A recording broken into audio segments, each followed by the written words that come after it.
Manginginig ang kabataan na muling pagtasin ang kahabaan ng EDSA.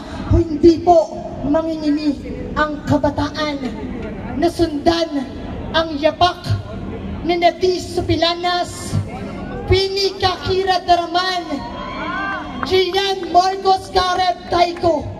Mga kabataan na hindi pumayag na magpalimita sa kung ano ang inuutos ng gobyerno. Mga kabataan na nagpasya na itaas ang forma ng pakikibaka higit pa sa kung ano ang sinasabi ng konstitusyon.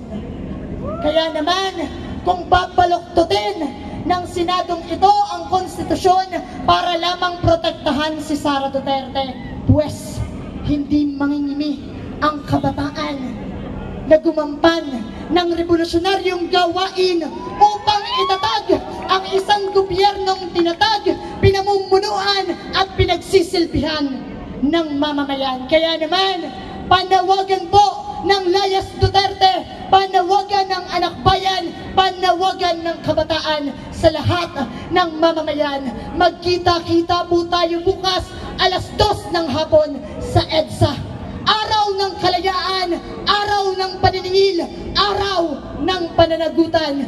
Convict! Convict! Convict! Sara now! Convict! Convict! Convict! Sara now! Ang magpapanagot sa mga katulad ni Sara Duterte, panagutin ng tiwali, wakasan ng pang-aabuso sa kapangyarihan, ipaglaban ang hustisya. Convict! Convict! Convict! Sara now! Convict! Convict! Convict! Sara now! Hustisya ng bayan ang sila'y